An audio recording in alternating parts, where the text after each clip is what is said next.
Namaste and good afternoon.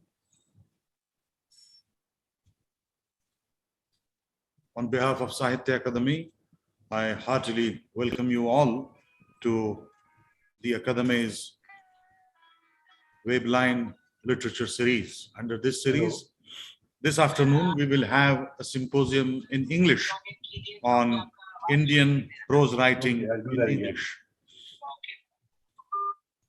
Noted scholars, writers, critics, academics with us to discuss this subject are C.T. Indraji, Mala Pandurangaji, Mohan Ramananji, who will join us soon, Pramod Nayarji, and Pradeep Trikhaji, who will also join us soon.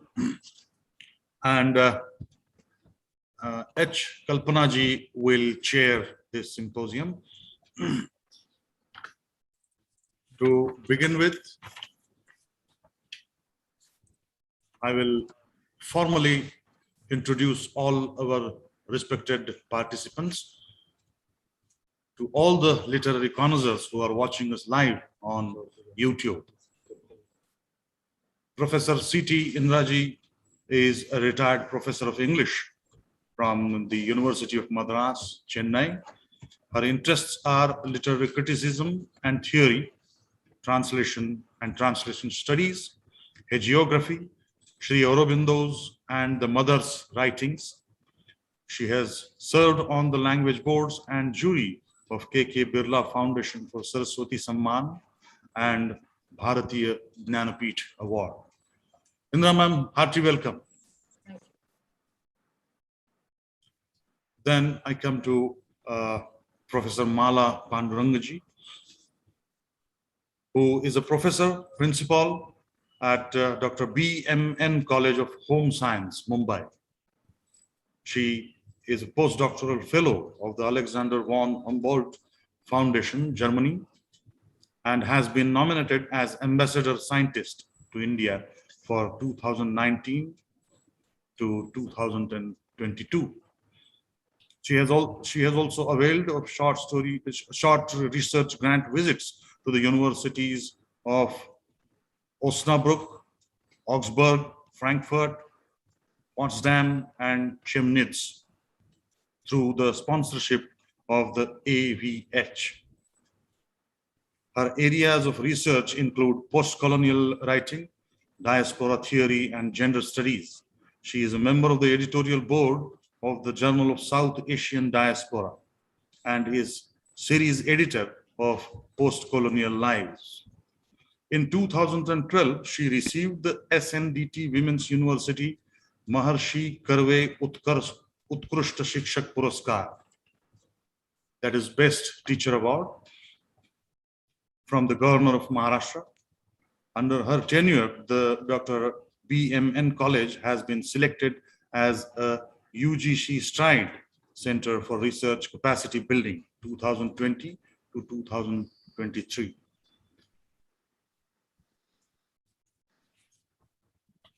Then we have with us Shri Pramod K. Nayarji, who teaches at the Department of English, University of Hyderabad. His most recent books include the Human Rights graphic novel, Essays in Celebrity Culture, Indian Travel Writing in the Age of Empire, Bhopal's Ecological Gothic, Human Rights and Literature. Forthcoming is a book, Alzheimer's Disease Memoirs, Poetics of the Forgetting Self. His essays have appeared in prose studies, narrative, celebrity studies, changing English, etc. Hearty welcome Pramodji and Mala Pandurangji also.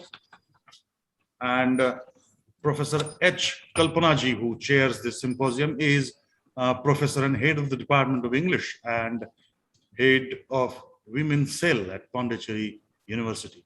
She enjoys teaching and her interests are women's writing, literary theory, and cultural studies. She has guided several student projects and dissertations at MA, MPhil, and PhD levels.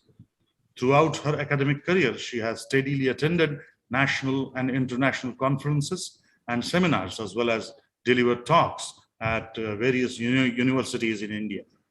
She has, to her credit, several publications and projects. Welcome, Kalpana ma'am. Now I request you to open this symposium. Namaste to everyone. A very good afternoon to everyone gathered here today for the web-based literature series titled Indian Prose Writing in English. As you all know, Sahitya Akademi has been promoting a number of events related to Indian literature in regional languages as well as in English.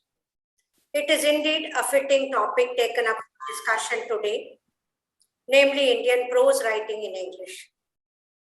Although there has been a great deal of discussion with regard to fiction and poetry written in English, for some reason, both drama and prose have not been highlighted in literary discussions and deliberations.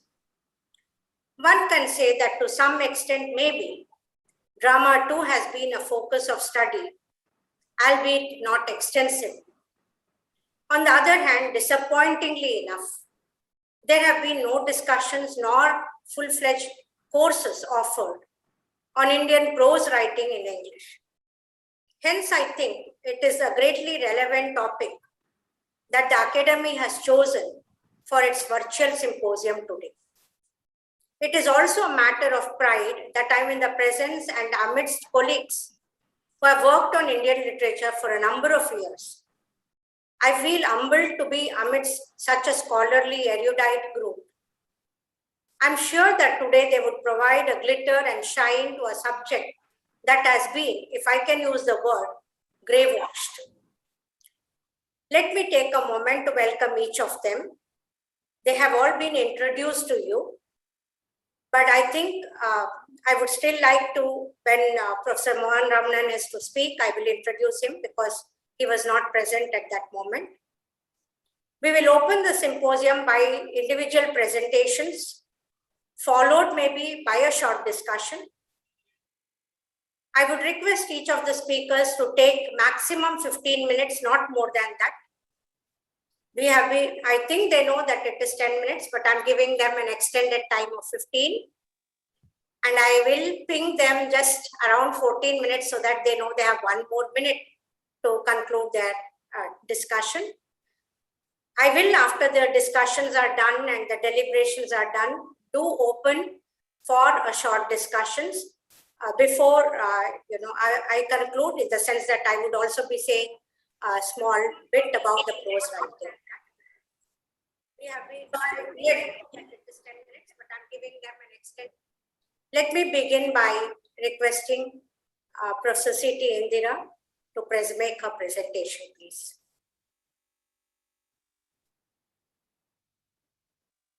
I'm associated with Sahitya Akademi, though in my brief bio note I did not mention it. Sahitya Akademi has also published my translations and my articles. I take this opportunity to record my gratitude to the board, the editors, and so on. I have prepared a strictly 11-minute presentation because I didn't want to tread on other people's shoes, because as the poet says, tread softly because you tread on mine. My presentation is on Sri Aurobindo's Renaissance in India.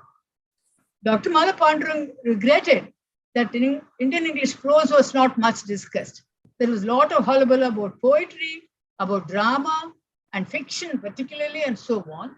But I would think that today Indian prose will be very, very important in terms of what's happening in the public debate arena. I've been fortunate for having taught for well over 30 years in Madras University. One advantage was there were hardly any people, very few people, and therefore I had to teach so many texts. And at one point of time, I taught future poetry of Sri Aurobindo for MPhil, and then Renaissance in India, Religion in a Changing World, In the View of Life, Annihilation of Caste, Ananda Kumaraswamy, and so on. So I had that in mind when I chose this 52-page little booklet. This is Renaissance in India. Subtitle, A Defense of Indian Culture. Renaissance in India was published in the journal Arya, which Sri Aurobindo started and ran in November 1918. Sri Aurobindo revised 4 essays and published them as booklets in 1920. Indian culture and external influence. Is India civilized? Yes, defense of Indian culture, etc. This topic may have some resonance in the context of contemporary debate on what is the substratum of Indian culture and civilization, provoking important public exchanges in recent times. I don't want to mention name because it's all there in the YouTube. Sri Aurobindo wrote this in the colonial context, as is it 1918.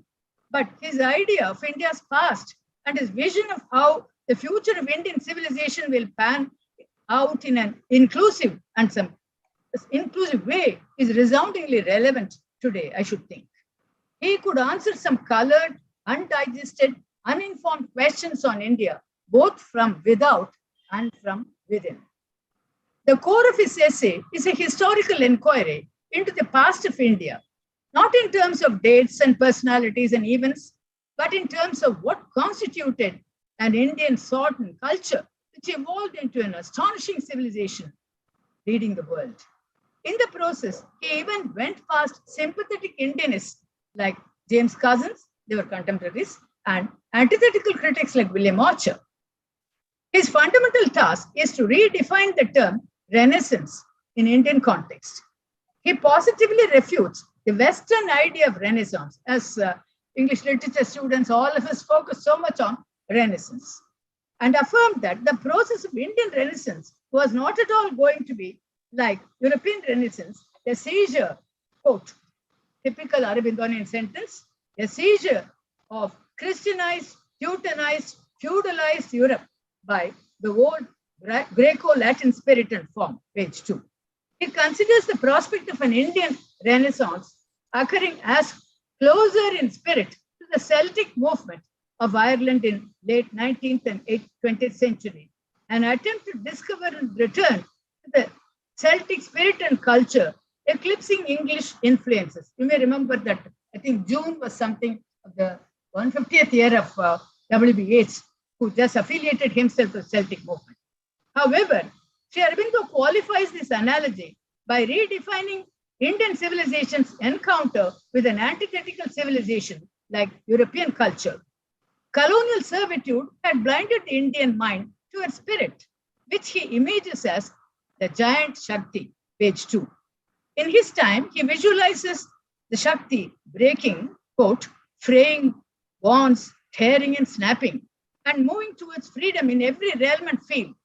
He visualizes her as a titaness, an image he uses on page 3, who had not yet risen. Let us be very, very careful. He does not say the Renaissance has happened. The titaness has not yet risen. He views the decline of a long, rich civilization in the 18th and 19th centuries as responsible for the nation falling into what he calls the torpor of creative spirit in religion and art, science and philosophy, all petrified into mere scholastic panditism. He brings in the Indian idea of yuga to explain how it marked the end of one yuga and a new yuga was sure to be born.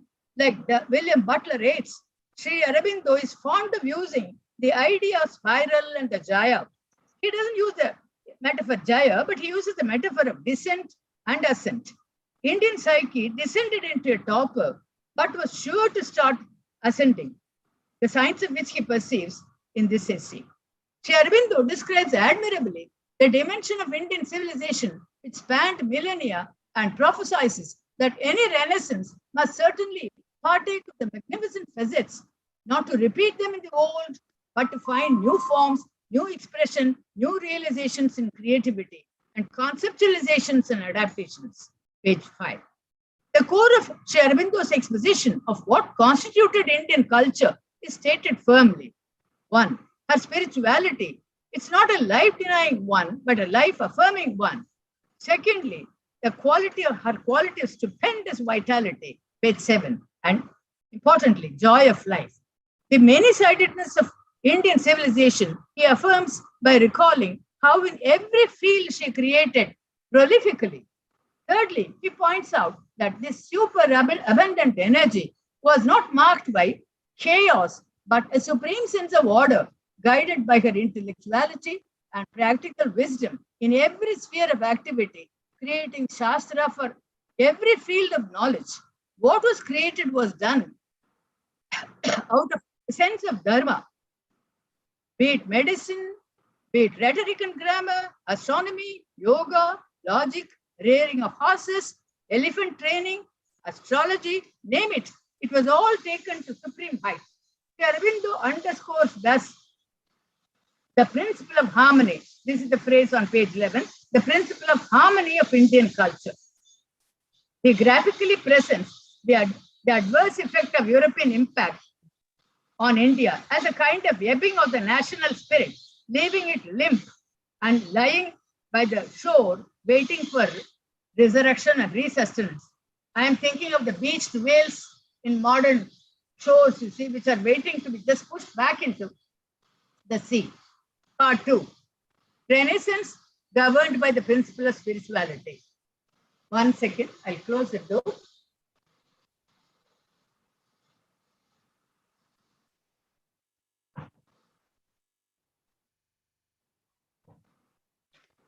We will now focus on the last part of the essay, section 4, which spells out Sri Aurobindo's vision of how Indian Renaissance will be truly an Indian Renaissance of an ancient Indian spirit with a new body and manifestation in every sphere of activity, connecting the innate spontaneity with its materiality to create an inclusive dispensation.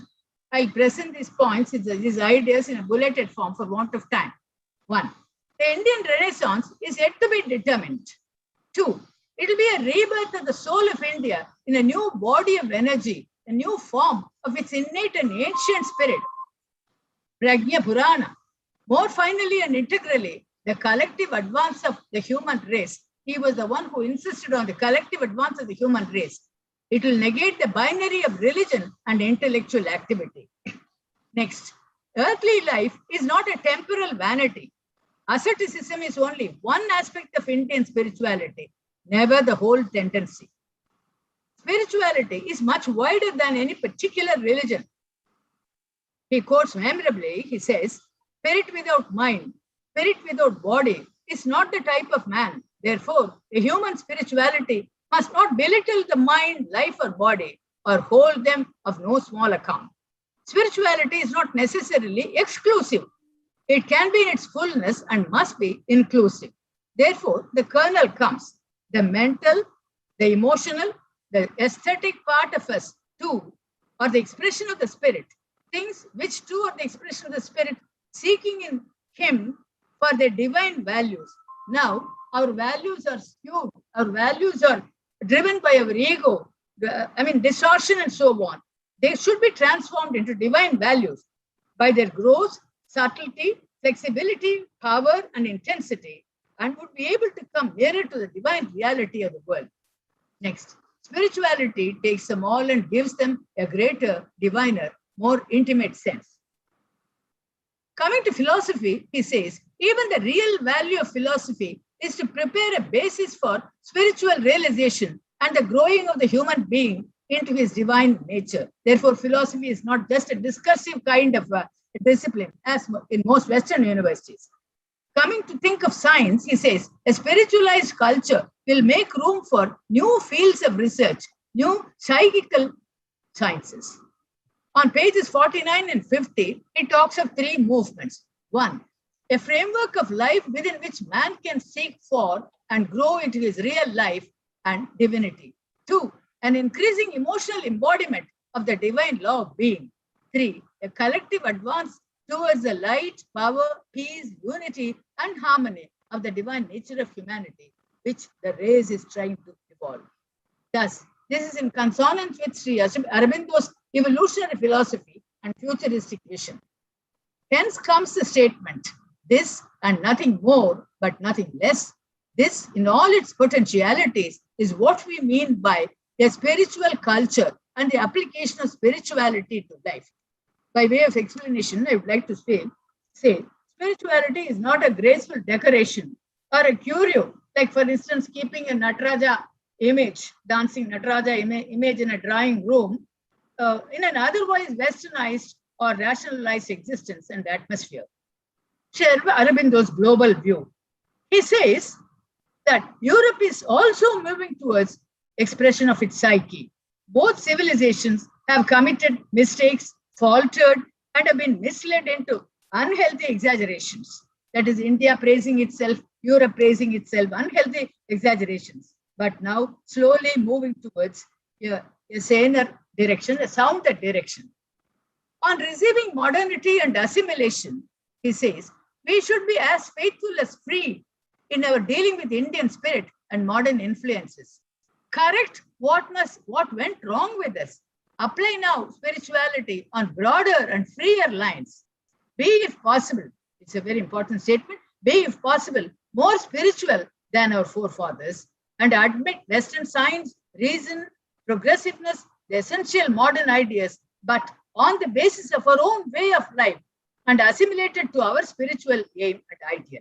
Therefore, he says, we must open ourselves to the throb of life, the pragmatic activity, the greater modern endeavor, but not to abandon our fundamental view of God, man, and nature. The tripartite reality in all discussion, God, man, and nature. The kernel affirmation comes when he says, there is no real quarrel between them. Rather, these two things need each other to fulfill themselves in to discover,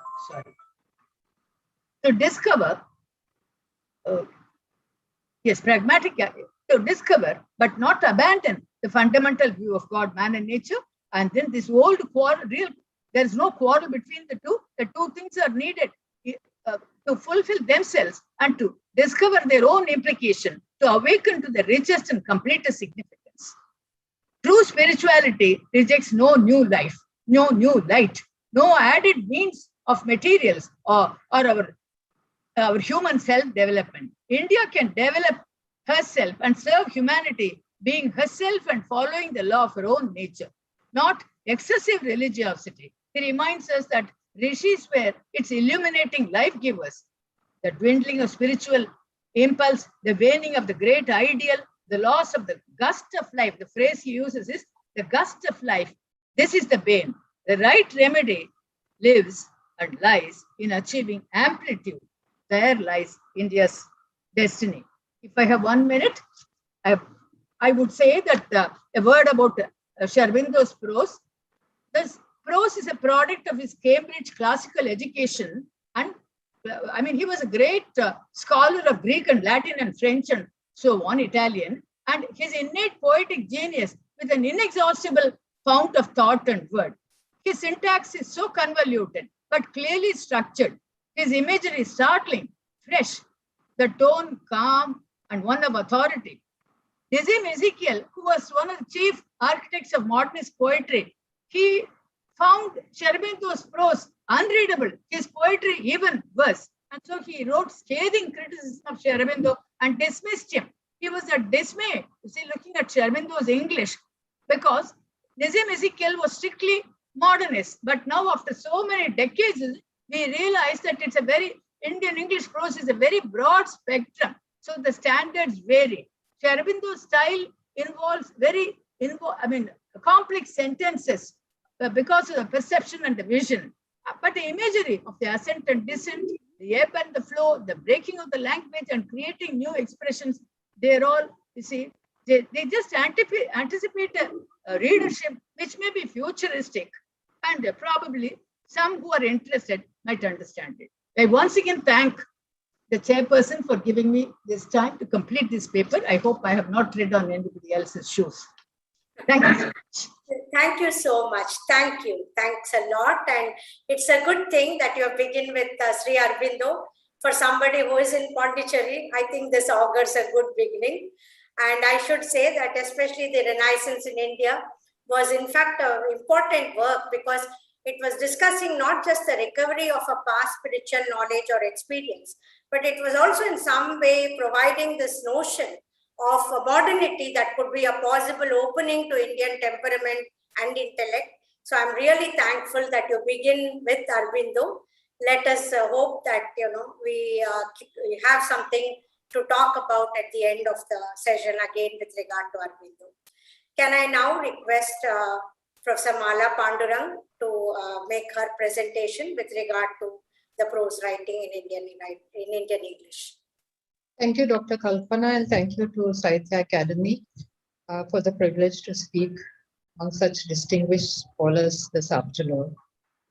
The topic that I have kind of decided to speak upon is on Vikram Seth's multiple literary constituencies. And the reason why I thought that I would touch upon this particular theme is that having been part of a number of syllabus planning boards, where many a times the name of Vikram Seth has been placed under different labels or categories whenever prose papers have been planned. Seth's writing is variously considered from different theoretical brackets, including post-colonial, transnational, cosmopolitan, diasporic. And he has also been applauded for his transcultural reach and capacity to enter into other lives and cultures absolutely. What perhaps makes Vikram Seth a bit unique among contemporary Indian writers is that he has successfully defied attempts of academicians, as we are very fond of doing so, to fit his body of work within a singular category of literary production. This could perhaps be attributed to the fact that Vikram Seth has experienced considerable degree of global migrancy in the course of his literary career. He has lived in 3 continents and has written in a variety of genres. Since today's discussion is focused on prose, I will touch upon his works in prose, where he moves from from the San Francisco yuppidom in his entire kind of fictional poetry account on the Golden Gate, to the Hindi belt in immediate post-independent North India in A Suitable Boy, and then to the world of classical music of Bach and Beethoven in Italy, Britain and Austria in An Equal Music, and then 2 lives which encompasses the geographical and temporal span of pre-World War II Germany and post-war Britain. After the extremely successful reception of the Golden Gate in 1986, the financial support that Seth got allowed him the financial independence to return to India to work on his second novel, A Suitable Boy. And it took him almost 8 years to complete this extensively researched epic of 1,349 pages. It's a well-structured novel, well-crafted, 19 subsections, which allows him to move back and forth while telling the story of 4 extended families: the Mehtas, the Chatterjees, the Kapoors, and the Khans. The novel opens with a wedding ceremony that brings the 4 families together, and the entire novel is structured around the quest for a suitable boy that Mrs. Mehra undertakes towards finding a bridegroom for her younger daughter, Lata. Interestingly, A Suitable Boy is the only book by Seth which is set in India. And the ensuing media hype assured him of global visibility, but it also drew uncharitable responses from a number of Indian critics who accused him of acquiring an inflated reputation after having been co-opted into a network of mass market publishing. At that point of time, when the book came out in 1993, C.D. Narasimhaya, for instance, angrily suggested that the worldwide response that attended Seth's publication, and I quote, seemed very largely the handiwork of his publisher and media as they colluded in the sinister design of announcing the birth of a new star, unquote. And Anita Desai accused Seth of pandering to the needs of the Western reader for the exotic, and I quote again, with the glee of an anthropologist let loose among Pacific islanders, unquote. Ashok John, on the other hand, considered that Seth had used the resources of his art in grappling with something which is perhaps more of a value as experience for readers of his works in India than what he has been able to do with the experience of the contemporary West. In due course of time, home critics have acknowledged the complex strands of Seth's monumental novel, and we have seen a number of full-length critical anthologies that discuss his presentation of feudal, caste, and communal interests in Nehruvian India, along with the disintegration of secular and socialist ideals. His next novel, Equal Music, published in 1999, is set in London, with Western classical music as its prominent focus.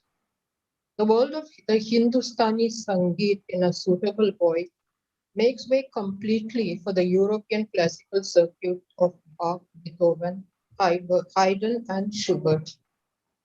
It's a tale of an emotionally volatile musician, Michael Holden, who is intensely in love with Julia Nicole, a talented pianist, as a student in Vienna, and they quarrel and part ways only to meet years later in London, where Julia is now married and is suffering from an autoimmune disease of the inner ear, is going deaf. And we have a narrative that explores the depths of her emotional distress in her transition from the world of sounds to the world of deafness. And also the sense of absence and vacant regret that a highly strung Michael weaves around his lonely, near psychotic existence. What you have here is you have the warmth of the collective in A Suitable Boy giving way to the solitariness of the individual. Surprisingly, Equal Music received a much warmer reception from Indian reviewers than did A Suitable Boy. And the Indian academia seemed to have bypassed its anxiety over what it defined as kind of examples of Indianness that seemed crucial in analysis of works in Indian writing in the early 1990s. And Namita Gokhale in her review suggested, and I quote, Vikram Seth is yet a citizen of the world in the best sense. And then in 2005, you have Two Lives, which is a non-fictional reconstruction of the extraordinary lives of Seth's maternal great uncle, Shanti Behari Sheth, an Indian dentist trained in Berlin who served in the British Army during the Second World War, and his great aunt Helga Gerdokaro, or Henny, a German Jew who escaped from Berlin just a month before the war broke out. You have Shanti Behar staying as a boarder with Henny's family in pre-war Berlin, and they reconnect in London after the war. According to Christopher Ronaldson, the uncle-aunt-nephew trio inhabits, and I quote, an intercultural space which may be called transcultural. And this bonding perhaps explains Seth's desire to commemorate the lives of his relatives in a 503-page tome. Second part is a series of interviews with Shanti uncle, and the third is the most evocative section of the book, wherein he reconstructs any story recovered from a trunk full of letters that she wrote and received in German. The book has been appreciated as an exemplary memoir which encompasses the major events of the 20th century in the account of two historic lives, and others are more critical of the plethora of the minutiae of the day-to-day life of his great uncle and aunt. By and large, Two Lives lacks the epic scope and wide canvas of the characters of A Suitable Boy, and it falls short of the emotional drive of An Equal Music. According to Bhikkhu Parekh, who responds to the suggestion that one might or might not consider or place Seth under the category of diasporic writing, and also the argument that Seth's work does not really show or exhibit anything that one would normally associate with diasporic writing, like psychological alienation or an in-betweenness. So Bhikhu Parekh states that what is actually characteristic and typical of the average Indian migrant is that she or he can coexist in several homes simultaneously, and distances need not necessarily lead to a sense of fragmentation and loss. Far from being homeless, and I quote Parekh, the migrant has several homes, and that is the only way he has increasingly come to feel at home in the world. In Seth's case, it could be argued that the writer's creative consciousness drives on the pleasure of having had a multiplicity of homes. He experiences no angst at being a cultural traveler. His work does not fall back on predictable fictional thematic preoccupations of ruthlessness, displacement, and being privileged in the cosmopolitan discourse of the late 20th century. Rather, I would argue that his work fits in well with the emerging pocket of privileged international citizens or members of an emerging new world order. As Namita Gokhale puts it, today's identities are no longer about passports and birth certificates.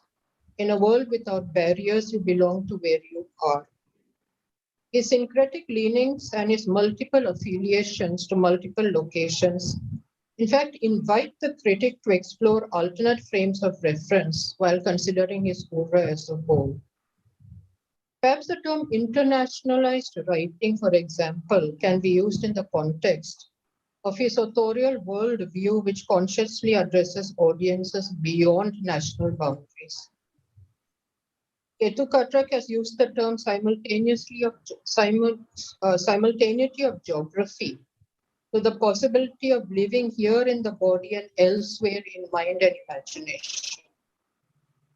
The simultaneity or the body-mind experience is of a specific kind for writers from India in English, whose socio-intellectual displacement is one of choice and different in degrees from that of the more economically displaced immigrants.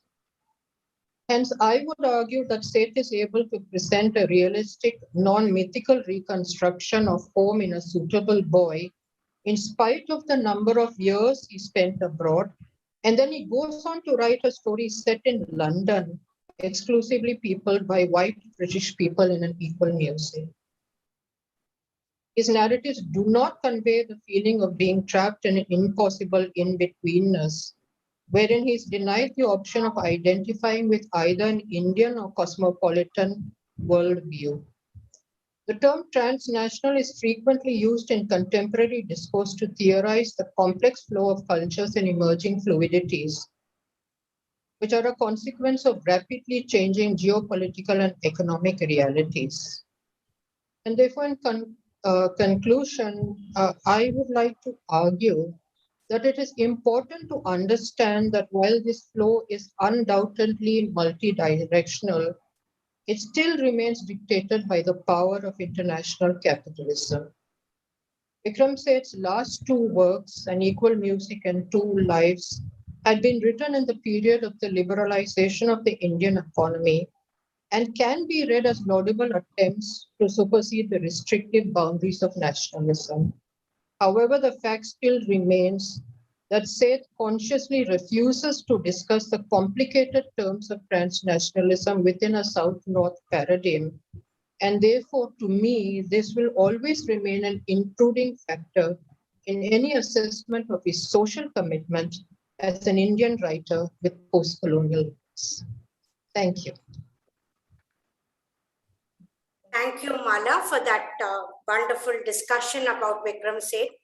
And I think, it's important because we began with Sri Aurobindo and the whole question of different kind of renaissance, which I think Seth brings in with his plurality and with his cosmopolitanism, his transnationalism, his moving around in genres, which do not really adhere to any particular form.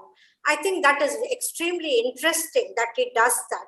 And to locate him in a particular specific mode and say this is what he is also becomes quite difficult. And I think that is one of the reasons, I think, while, somebody like Amitav Ghosh gets discussed quite a bit There are, lots of courses around him, and we do not have that much of Vikram Seth coming up in academic discourses or talks or discussions.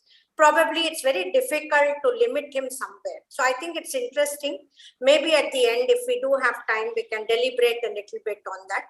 With that, I would request our next speaker, Professor Mohan Ramnan, to present his views. Before that, I think he has not been introduced because he was not here at that point of time.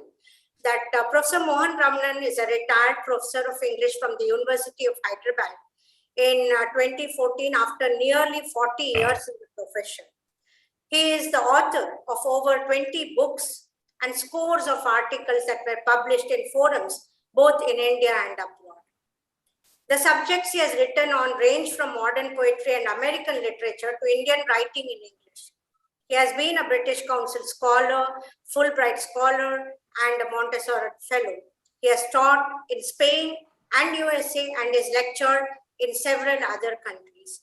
At a personal level, he is a mentor to me because when I began my research, I still remember the number of times I used to be in HCU discussing with him or talking to him and asking him about research areas or problems before I began my research. So I'm indebted to him and I'm really happy that he's here today to present his views. Professor, please, you can present your discussions. Am I audible? Yes, you are, sir. Okay. I plan to talk about some aspects of Indian English prose in the 19th century. And I am deeply grateful to Kalpana for this very warm introduction, and of course, for recalling a very, very old association. I'm also grateful to the Sahitya Akademi for giving me an opportunity to return from retirement, so to speak, and talk to you all and to meet friends whom I have not seen for God knows how many years now. It's wonderful to see all of you, and I greet you during this festival season and of course before Diwali. So I'll now spend about 10 or 12 minutes on some aspects of Indian English prose. And I am confining myself to the 19th century, partly because that is where Indian English prose began in some sense. But because the 19th century does not end precisely at midnight on the 31st of December of 1899, I'll also move a little into the 20th century and touch on some texts or some passages which have had a long foregrounding in the 19th century. So Indian English writing, which came into its own in the 19th century, is intimately related to the introduction of English education in our country. Indians made full use of that education, which gave them employment, but it also did something else. It also had the unexpected effect of making Indians conscious of ideas from the liberal West. And very soon, many of them were employing the rhetoric of Victorian English writers to seek freedoms and rights for themselves and their countrymen. Initially, it was about securing the same democratic rights Englishmen enjoyed in their country. Implicitly, this was an acceptance of British rule, even acknowledging its efficacy and justness. Indians were asking at that time only to be more equal partners in the empire.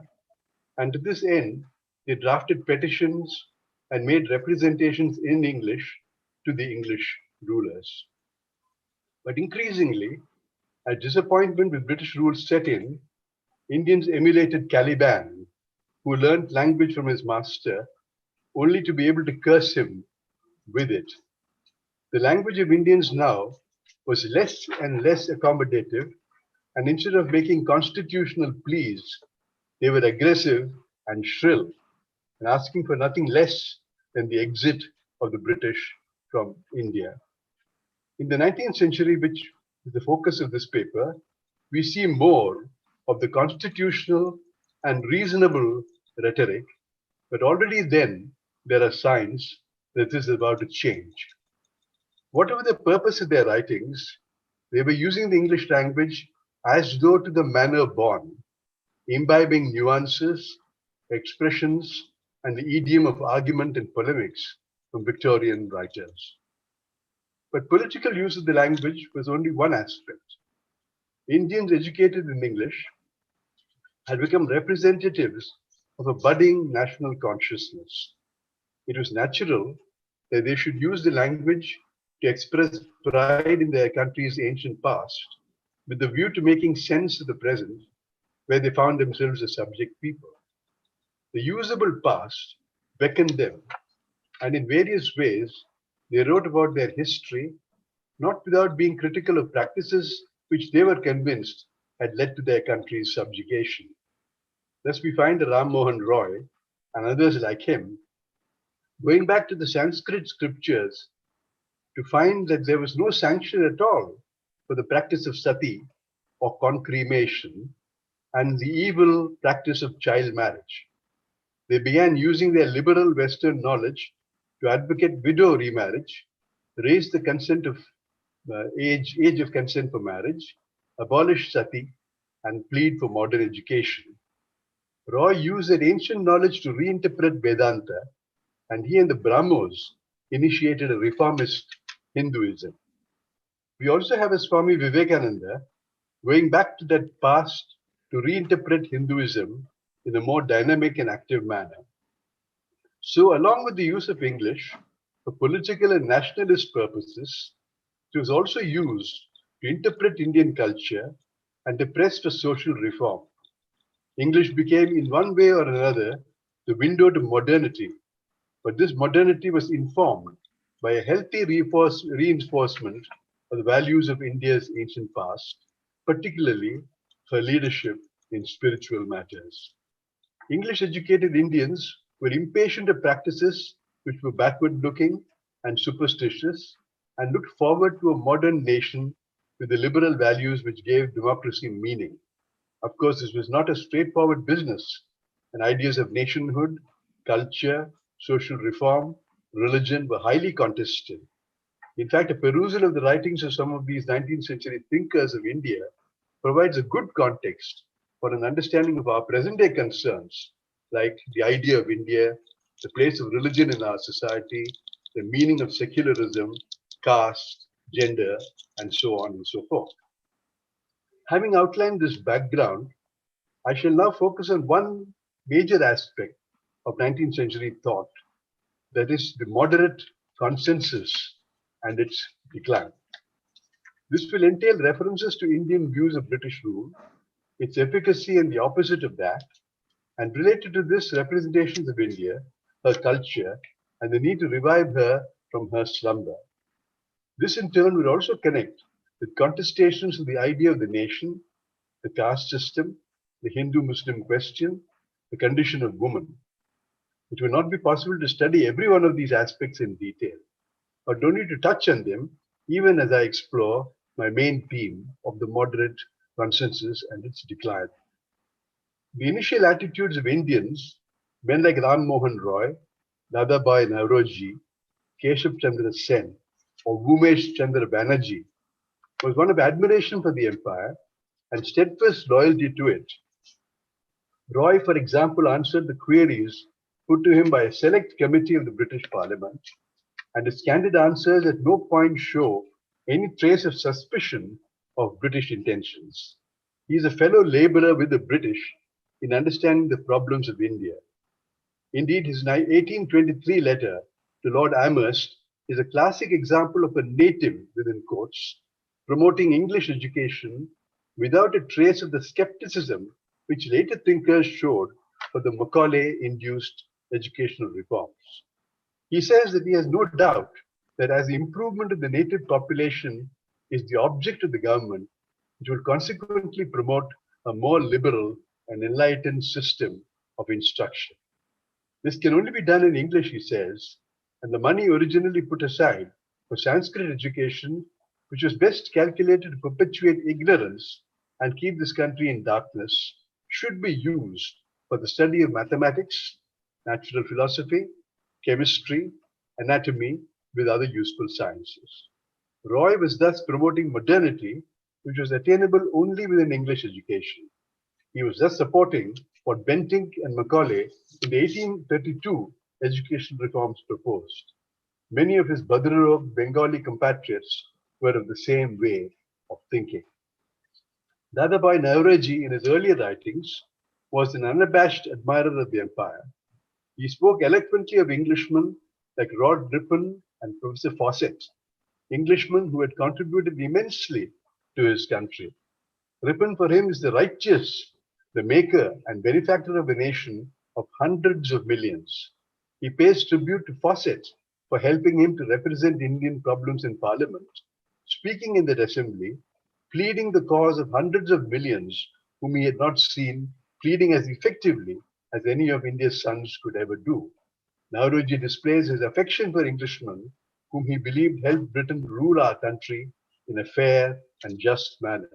He believed that British rule was an act of providence and that Indians were fortunate in this respect.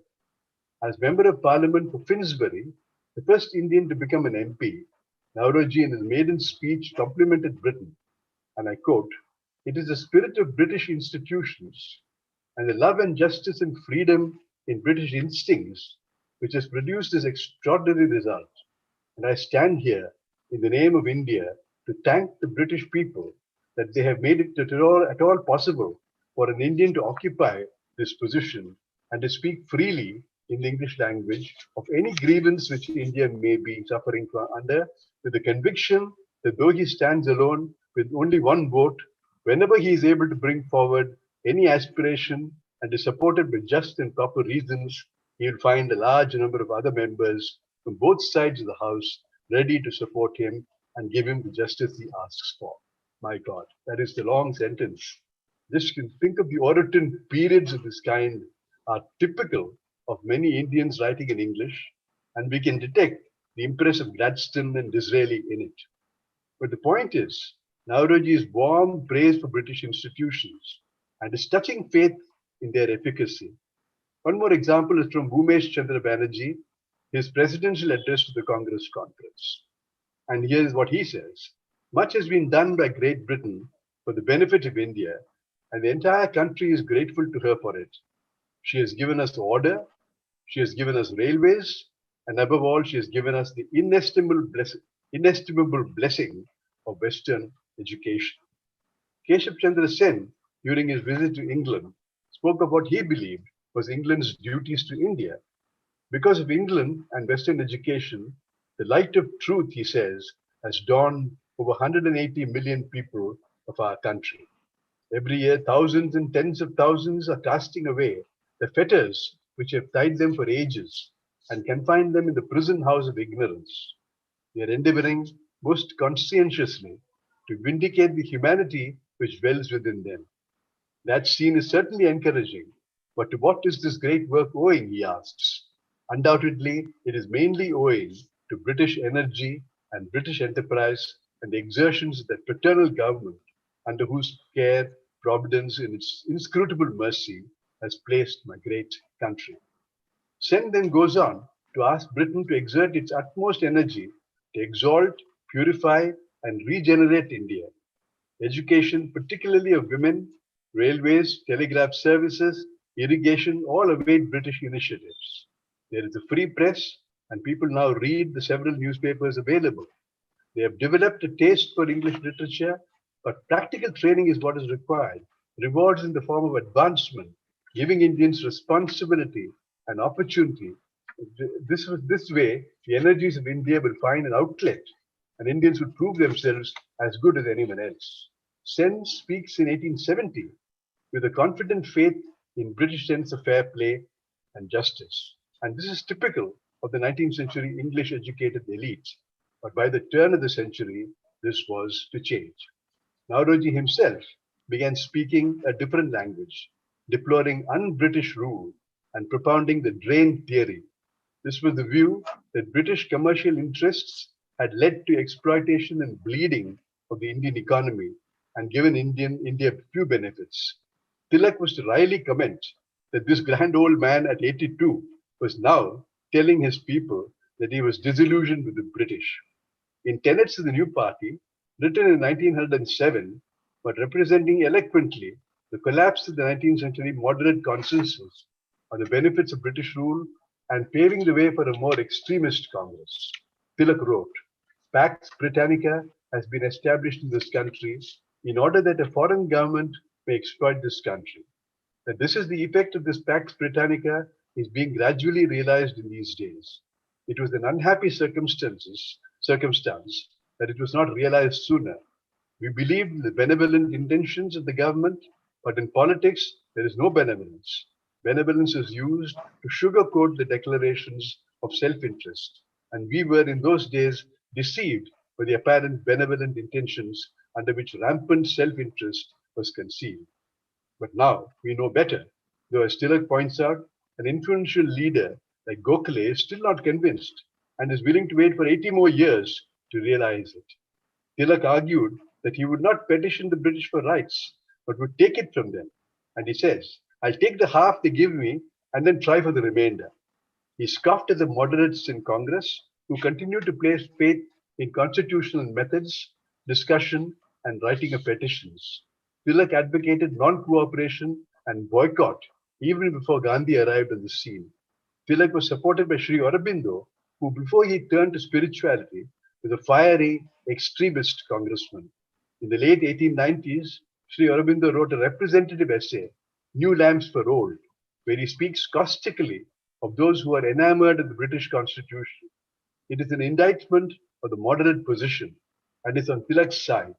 He draws attention to the heady days when Congress was a hope. How shall we find words vivid enough to describe the fervor of those morning hopes, the April splendor of that wonderful enthusiasm? And in an eloquent passage he writes, the Congress was to us all that is to man most dear, most high, and most sacred, a well of living water in deserts more than Saharan, a proud banner in the battle of liberty, and a holy temple of concord where the races met and mingled. It was certainly the nucleus of thrice distilled essence of the novel modes of thought among us. And if we took it for more than it really was, if we took it for our pillar of cloud by day and pillar of fire by night, if we worshipped it as the morning star of our liberty, if we thought of old myths of the trumpets that shook down Jericho or the brazen serpent that healed the plague, and nourished fond and secret hopes that the Congress would prove all this and more than this, surely our infatuation is to be passed by gently as the inevitable in that environment rather than censured as unnatural or presuming.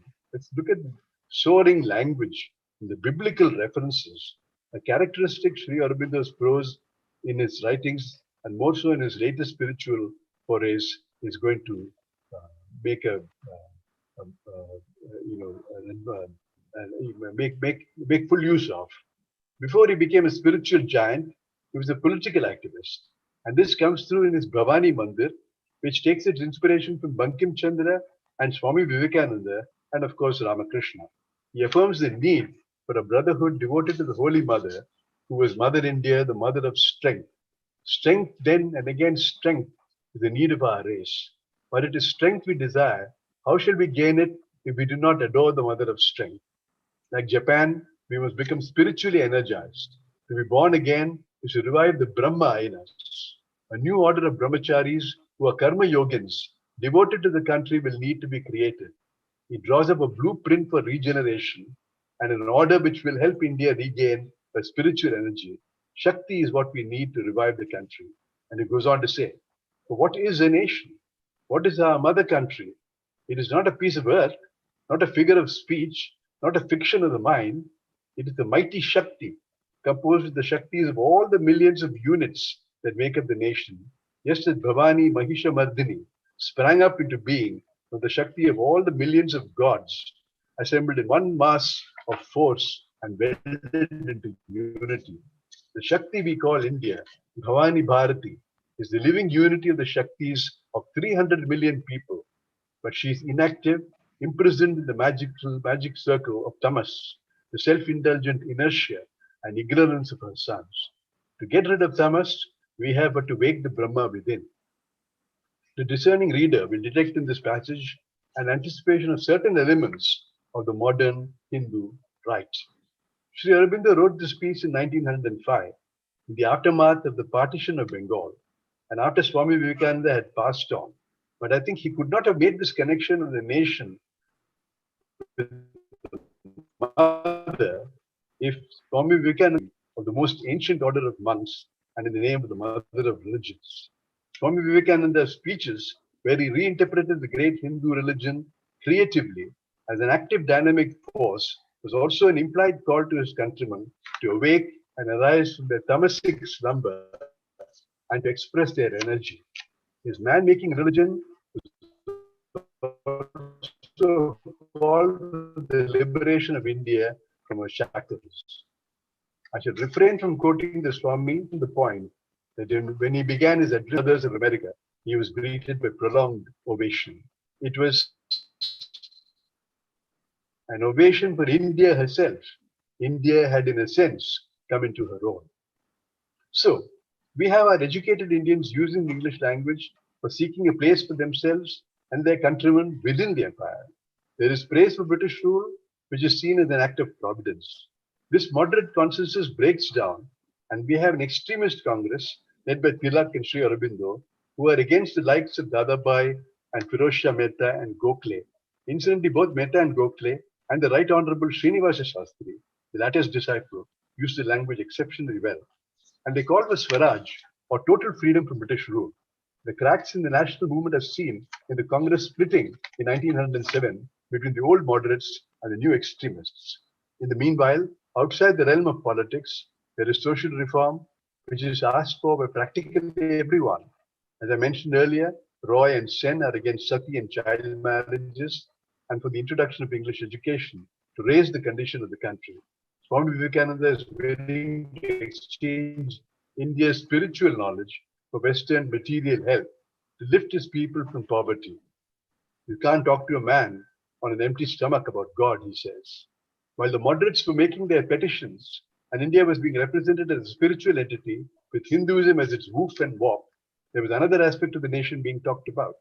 This was the Hindu-Muslim question. And the third Congress president, Badruddin Tyabji, took issue with Muslim intellectuals like Sir Sayyid Ahmad Khan, who was advising Muslims not to join the Congress because it was a Hindu party. Sir Sayyid was to found the Indian Muslim League, whose main idea was that Hindus and Muslims have irreconcilable differences and constitute separate nations. The riposte, a nationalist one, was to make the ailing Badruddin Tyabji Congress president. And this is what he said.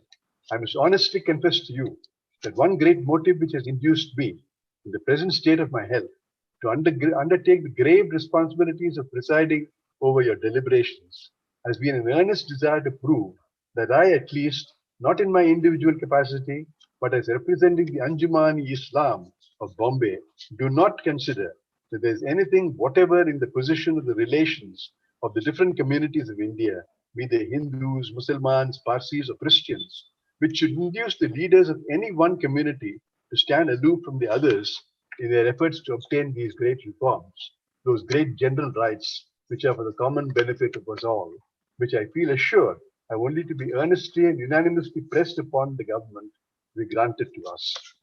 This surely was in anticipation of the great debate which led finally to the partition of India on the basis of the two-nation theory, which Tyabji rejected, as did many of his co-religionists. The condition of women, alluded to by many of the thinkers I have named, but not necessarily foregrounded by them, found in Pandita Ramabai, a vigorous campaigner for the education of women, the exposure of child marriages and child widows and their sufferings, and an opponent of the trend towards glorification of the Hindu past. She even took issue with Swami Vivekananda, and the latter responded. She was instrumental in the many reforms which ultimately came about in the last decade of the 19th century and in the 20th. Inspired by her, Kripabai Satyanathan wrote Kamala and Saguna, novels which respectively explore the lot of Hindu child brides and widows and the possibility of India's regeneration through Christianity. Incidentally, many of our Indian English writers like Derozio, Toru Dutt, Michael Madhusudan Dutt have a Christian connection. The great Brahmo reformist movement owed not a little to Christianity, much of this aspect expressed in English.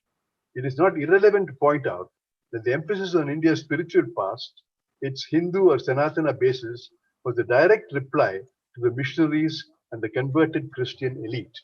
This debate in the 19th century has today become a rather shrill cry about conversions and Ghar Vapsi.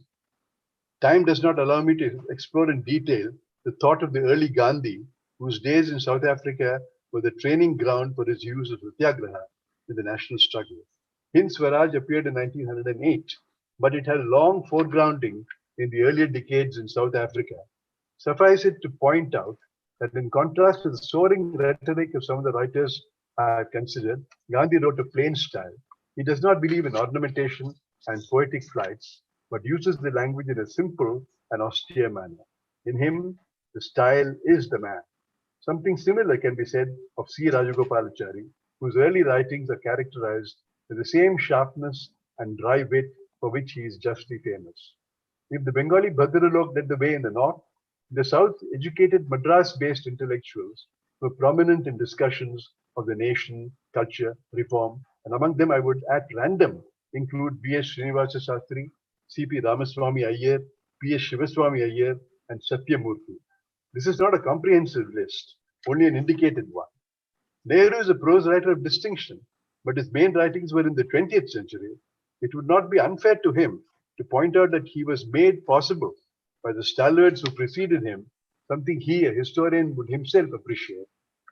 Thus, we have a many-splendored tapestry of Indian prose writing from our country, which matches the output of any other culture in our contemporary world. In our post-colonial zeal, we tend to go overboard in criticizing the hierarchical position of English, which after all displaced Sanskrit and Persian. And we tend to go to the extreme of speaking of our Bhasha literatures and downgrading our work in English. There is an impressive body of modern Bhasha literature in the form of travelogues, biographies, autobiographies, essays, and so on. But it is demonstrably true that our contribution to literature in English is also outstanding. It is also true that if our Bhasha literatures have the whiff of modernity, it was to a large extent because of the presence of English. A balanced view would have to consider both writing in English and the Bhashas as having a complementary relationship with one another, each providing the other with models and possibilities. Thank you very much.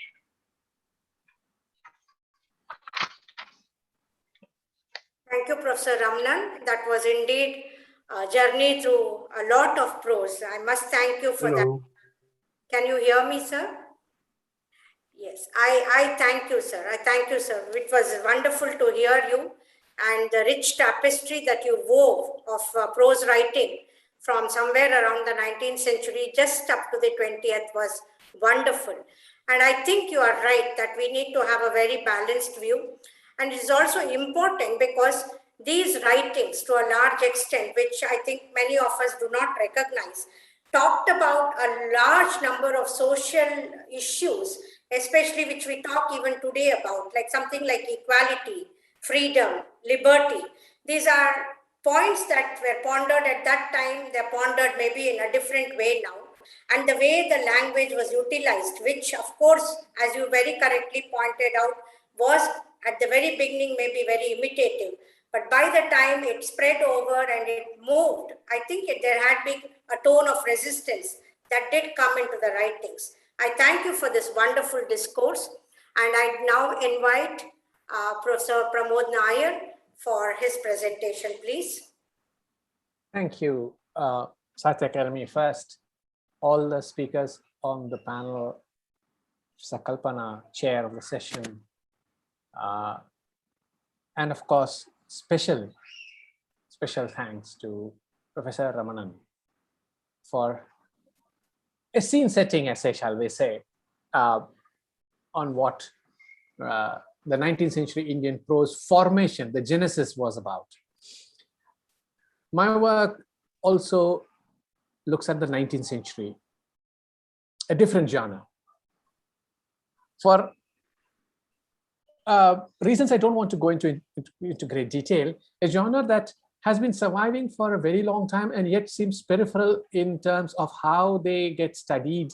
It gets studied in academic discourse, discussions, and things like that. And that's Indian travel writing. The first Indian travelogue, however, was not in English. The Varatavanam, a travelogue by two priests who traveled from Kuttanad all the way to see the Pope, appears in 1773. And a translation appeared in the 20th century. The Varatavanam Pustakam is India's first known travelogue in the written form. Let me clarify. But why is this genre important? The genre is important because there has been a persistent myth for a very long time that it was Europeans who traveled and discovered various people and places of the world. And the term discovery itself becomes associated with the English. So when they say Columbus discovered America, it's a very odd formulation because the Americans at that time always knew they were there. As in, they didn't need to be told that they are in America, were they? They always knew that's where they were. And then Columbus discovers them. So the myth of travel and the myth of discovery has always been ideologically, narratively speaking, associated with the European. And mobility is the sine qua non of travel writing. And mobility is a sign in itself of a certain class, a certain racial privilege. So the larger point is that the traveling subject in the 19th century or the late 18th century fits into a much larger imperial structure. Now, my interest is not in people who traveled and settled down there, and therefore automatically I rule out Deen Muhammad, first Indian author in English, as Michael Fisher terms his book, because he goes and settles down in Ireland. But I'm interested in people who traveled to and fro between India and Europe, between India and England specifically, but also Indians who travel to various parts of the world. Many recent works, like Sukanya Banerjee, Simanti Sen's, and Antoinette Burnett in mid-90s, have characterized Indian travelers as fitting the category of imperial citizens. Others, such as Javed Majid, have argued that a mobility-based identity actually disrupted the colonial mobility regime, which posited the native, the colonized, as the traveled to rather than traveled by. That is, the native is the one towards whom the Westerner travels and is recorded as the object of the travel, and the Westerner is the traveler. So the native traveler could be a laborer, a convict, a soldier of empire, but is not deemed as a traveler in that sense. So mobility itself is an empowering condition for the colonial subject. And travel writing is therefore a form of narrative that disrupts traditional tropes of who travels to where and the constructions of geographical knowledge. The Indian eye, and it's a trope which many Indian travelers use, the Indian eye. Malabari's book is called The Indian Eye on Western English Life. The Indian eye is a trope in many travel texts and is presented as capable of observing, commenting upon, even critiquing English life. And the Indian eye is a marker of subjecthood, which was not, and this is my key point, this subjecthood was not entirely constituted by the empire. That is, the Indian traveling in the 19th century was not only an imperial subject traveling. He or she was much more than just an imperial subject. Jayati Gupta, one of the few who has commented on Indian travelers, has argued that the act of travel often transformed the colonial subject into a citizen of the world. And there was a certain sense of being transnational. Gupta sees even domestic tourism narratives set in India, such as Bholenath Chandar. Bholenath Chandar is important because he's traveling at the time of the Indian 1857 mutiny, quote unquote mutiny, and he kept a 2-volume record of his travels. Gupta has argued that these are examples of a vision of a burgeoning nationhood. And it's not just a Hindu vision, is Gupta's argument.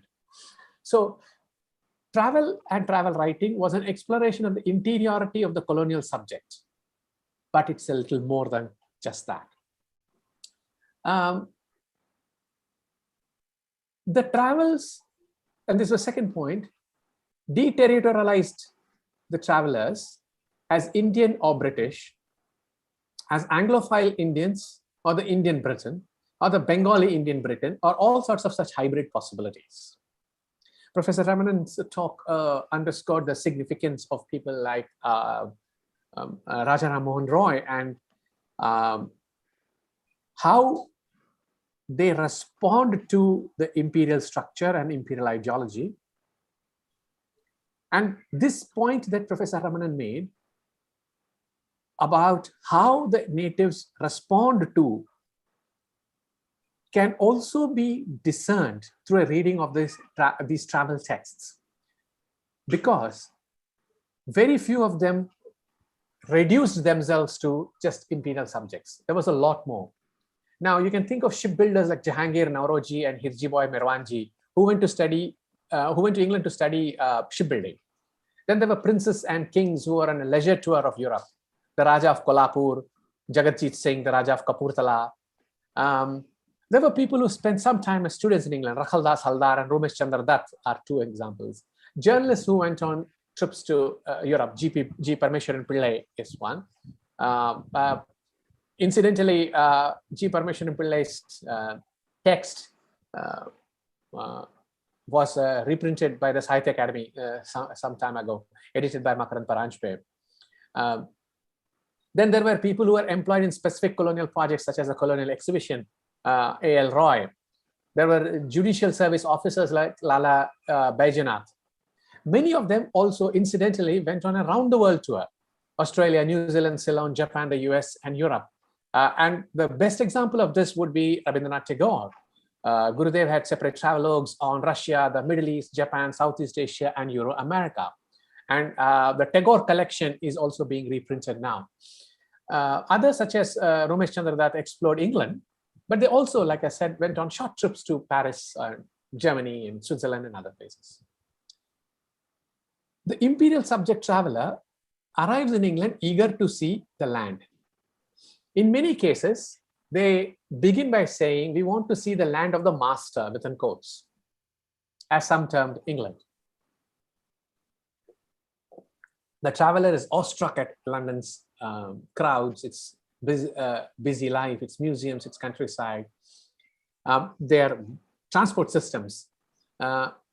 People like Pillai and others endorse, actually count the number of trains that run across London on a daily basis.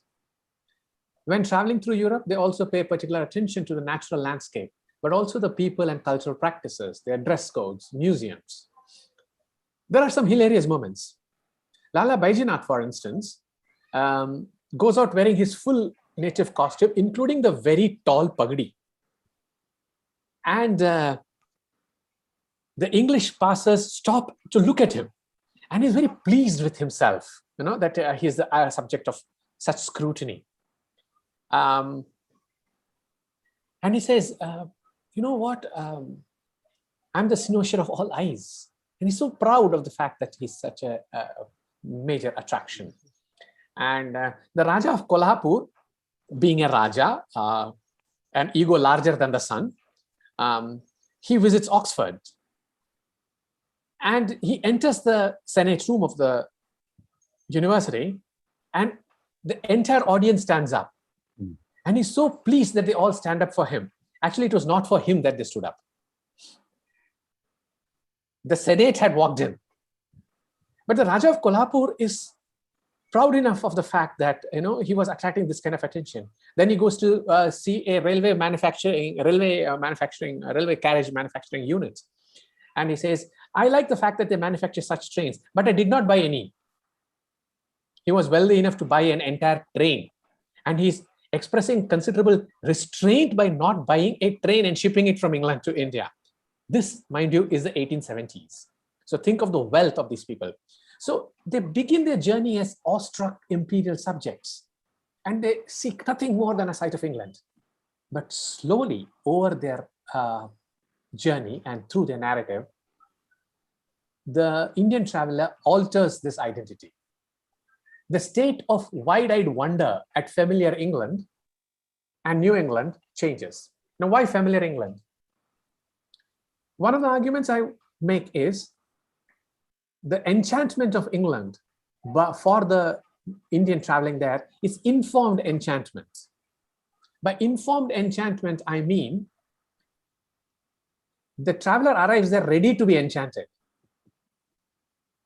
He, and I'll emphasize the gender, he is very conscious of what he is expected to see. Parameshwaran Pillai is a case in point. Any city in England he visits, he knows the local poet. When he's traveling through Scotland, he recites Walter Scott. When he is at Westminster Abbey, he recites Wordsworth. In Lake District, he recites Wordsworth. He's able to map a literary geography of England and is then surprised by what he sees. I cannot think of a term where surprise is anticipated and therefore it just fulfills your expectation. Hence my term informed enchantment, because you are ready to be enchanted. You are already aware of English literary history. All that. So Pillai's narrative is full of quotations. As somebody once shared of Shakespeare, I don't know why you think Shakespeare is so great. He's nothing but a bunch of quotations, which more or less is true. So Pillai he looks at Edinburgh and he says, wow. And then he has 3 lines of Walter Scott. Now you might question his taste that he reads Walter Scott's poetry, but that is a different issue altogether. But the larger point is he is aware, intensely aware. And that is my larger point, that the enchantment that you diagnose in all these authors is a very informed enchantment. He transforms the enchantment into something more. And instead of just ascribing any superior value, he explores it with its entanglements with the rest of the world. What do I mean by this? It's interesting to see how when the traveler travels through Europe, like I said, he quotes poetry or texts or knows authors. And what is also interesting is that these are narrated through the aesthetic of the picturesque, which they seem to have already assimilated well and truly through the literary consumption that they engaged upon in 19th century India. Let's not forget that these are extremely well-informed travelers, members of the judiciary and all that. So they had already consumed picturesque prose, picturesque poetry, even picturesque criticism. I wouldn't put it past them to have read some Burke, for instance. So they arrived there with a ready tool with which to describe the land that they saw, the land that they were passing through. And hence my point that the traveler demonstrates very clear sense of the informed enchantment. So then there are, of course, other ways of describing which they also adapt. Maps, topographical data, statistics, when they are describing buildings and parks and all that, which you might think of as the enumerative picturesque, and therefore also undertakes something else. The Indian traveler to England departs from the conventional European picturesque by moving towards the imperial center and the industrial city. So they are very impressed by the industry, the railway system, which seems to have fascinated every single traveler in the 19th century. And there is a sense, I do not know whether you can put together industrial and picturesque unless it's an oxymoron, but there's definitely a sense of the engineered picturesque, the construction of dams, waterways, canals, industries. So it's not just an emphasis on the ruin, which is the hallmark of the traditional picturesque, but also very clearly about the fascination with constructions and buildings. Then the Indian traveler also adopts a certain kind of exoticization. what I would like to think of as an Occidental exotic, since we consider exoticism as a hallmark of Orientalist constructions of the non-European nations. The traveler exoticized England and Europe in order to creolize it. The traveler focuses on European history and reconstructs England as a space of the cultural other and emphasizes an aesthetics of diversity. What do I mean by this? In almost all cases, including people like Ramesh Chandra Dutt, they focus on England's entanglements with other races and cultures and begin to make the argument that Englishness was always multicultural, was always reliant upon its interactions with other cultures. So instead of an English history, what you get is a sense of England's connected histories, how England itself was part of a large network. There is, of course, a mention of the slave trade because it was part of the network. And England's cosmopolitan drive was linked to that.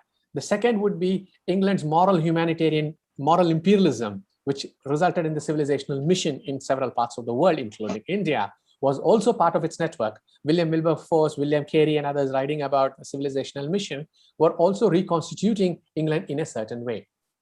So the exoticism, the engagement with England, the results in an overturning, I suggest, of the ethnocentrism of the traditional European exotic, and instead demonstrates a fair amount of, I'm not saying it's total, a fair amount of an ethno-diversity. And this is very important because for a very long time, we have seen European history as a monolith. And the Indian traveler, as early as the 19th century, is aware of the fact that it is not so, not the case. And therefore, it's important to see how these cities are looked at and all that. Then, continuing this engagement with England's other cultures or England's diversity, the traveler pays attention to the material and symbolic presences of other cultures. And a vernacular cosmopolitanism begins to assert itself. So, for example, many of these authors pay attention to the presence of the black races in England, the number of people who died in all those wars that Europe was very fond of fighting, and therefore the traveler extends an interest to Europe's subaltern others. You have a certain political cosmopolitanism, but you also have a very clear instance of a sentimental and a moral cosmopolitanism. Because in the last instance, last example that I would like to offer here for this particular argument is, there's a considerable amount of emphasis on the lower classes in England, who are the internal subalterns, the internal others of England itself. So it's not enough that there are racial others, but there are also the internal others. And many of these people, N.L. Doss, for instance, goes and visits the working class districts of London and speaks about the very pathetic housing arrangements for them. And he says, what is England's greatness? Look at how their poor live. And then many of them conclude, it is better to be poor in India than to be poor in England. No? Creating a very conscious vernacular cosmopolitan approach, which is driven by moral codes and sentiments rather than just intellectual cosmopolitanism or a political cosmopolitanism. So finally, I propose that many of these travelers gesture at connected histories, like I mentioned briefly in passing. And when these people travel, they travel to Europe and invariably roam the Alps. Ramesh Chandra Dutt actually visits Norway and comments on the fords. There is a refusal of primacy to England in their travel writings. Now, let's not forget that these are quote unquote imperial subjects traveling to the imperial capital. And yet, by denying England a primacy in their larger discursive frame, they have made a certain cosmopolitan vision. and their linkage to other countries. Tagore would be a great example of this. And the fact that Tagore is able to make very perspicacious comments say about Japan and England, Russia and the Middle East indicates a cosmopolitan moment which is unheard of and unparalleled in even English travel writing. But then Tagore is a different class of traveler. Let's not say anything about that. We all understand. So the point I want to conclude with is exoticism, the picturesque are a component of the Indian travel writing genre when situated in Europe. There's a globalectic imagination, as Ngugi wa Thiong'o would say. And by paying attention to social inequalities or the brutal histories of Europe, a certain transculturation is at work. It contributes to the cosmopolitan sensibility of the traveler. And therefore, it is not possible to see these people as only imperial subjects traveling with wide-eyed wonder in England. Thank you. That's right on time, I think. Yes, I didn't stop anyone, so it's fine, I think. No, but there would be time for discussion, I guess. That's the best. Yes. In fact, there's a small part that we have to present. So anyway, it's good that we had this. And, I think, what I was also very interested in your discussion was with this question of what you called as the exotic, because, people are here in the recent travel writings that is bringing in, talks about something like the post-colonial exotic, the multicultural exotic. So I think it was good that, somewhere along the line, we did do that kind of a discussion. And before I conclude, I would like to say a few words. I thank each of you for your presentations today. And let me just add, a few points from my side to the whole discussion. One of the queries that we have had, and which I think we have not really debated on, but which was a problematic situation for, at least for me, was that how do we define prose? This is indeed an extremely difficult task. Although it is defined as, writing with a grammatical structure, there are other forms of writing too, which become participating in what we call as prose. Just today, as we saw the discussions, we had travel writing, we had non-fictional prose, we had fictional prose, and we didn't touch on poetic prose. So in spite of these terms, I think it is safe that prose would refer to an older idea of the boring essay probably. Although at one point of time in our English studies, we have to pay attention to something like Francis Bacon, Charles Lamb, and others. Somehow, as we have been continuously making this point, I think everybody made this. We have not looked at it as a form, at least when it comes to Indian writing. So in the discussions today, we emphasized a large number of points, but we did not really come to any conclusive idea about how, this marginalization could be brought into the discourses possible. One of the methodologies, maybe we might have to have a larger number of these kinds of discussions, maybe more anthologies that could be brought out, as well as maybe coursework that can be brought out. There are two works that I would like to mention, which have been edited by Eunice D'Souza, because I think somewhere the women's angle was lost today in the discussion. The first is titled Parda, which was published by Oxford University Press in 2004. This is the work. And the second volume was a edited one with Lindsay Pereira, which was also published by OUP, which has a large number of sketches and articles titled as Women's Voices. These writings are reflections about women, wherein focuses on aspects such as widowhood, status of women, polemics of caste, question of franchise, impressions about colleges and domestic issues.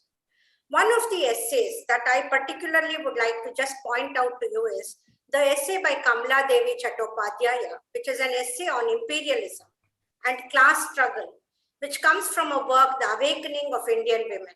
I found this deliberately interesting because she discusses the birth of the Socialist Party in Congress and considers that many had thought this as a symbol of revolt against Gandhian ideologies. She states that a historical knowledge with regard to the growth of the party was not clearly understood by many people. And in the essay, she also points out that, I quote, imperialism arises due to capitalistic production, that is, production of commodities sold at the highest profit, hence its need for a constant expansion of market to maintain a level of prosperity, unquote. Taking this point of argument, she examines how imperialism is connected to the growth of the landlords, the princes, the middlemen, and all kinds of feudal class. It was, in a way, very imperative that she discusses this, because she says that to put this feudal class into opposition, to lessen their class consciousness, there was the need to have the Congress party. And there was a need that the Congress party had to work to disrupt this kind of system of class. And so the essay is very important because it moved away from the angle of women's discourses that generally tend to be more discussions regarding domestic issues, but started looking at the statistics relating to the condition of Indian women. To conclude with her words, she mentions, I quote, "It is class that determines the fate of women, not sex. While men seek new pastures to enliven their idle hours and take to intellectual pursuits, they deny entrance to women. Woman is thus reduced to the status of a reproductive machine, and while man's fear keeps expanding, hers keeps contracting," unquote. And I think this is where I would like you to look at, because the 19th century and the 20th played around with this notion of the prose. And I'm thankful to every one of you, plus the Sahitya Akademi, for this wonderful opportunity to open this Pandora's box about prose, which we have not really looked into. And I think it is time enough that we all start looking a little bit more closely at the responses that these kinds of readings have done for us. Let me thank each of you here for creating a platform to rethink about the importance of prose and methods of reading prose that lead to further introspection. Just before I conclude, I would like to ask if the Sahitya Akademi would like to ask something from the presentations, or would they like to say a few words at the ending of the whole program? Thank you. Ma'am. Undoubtedly, it was extremely wonderful session. Went off so very well, and it was sheer pleasure to hear after a long gap Mohan Ramnan sir and Indra ma'am. It was so wonderful and quite genuinely fresh dimensions that shared by Pramod Nayarji. It was so wonderful to hear you all together. Finally, on behalf of Sahitya Akademi, I thank you all, and thanks to all our literary lover friends who watched us live on YouTube, and in future also they can watch and hear us on YouTube. It will be a record there. I hope to have Pradeep Trikhaji next time. So let us look forward. We will have him next time with some other genuine subject. Thanks a lot. This session ends here. Thanks a lot. Thank you. Thank you. Very good evening to everyone. Bye.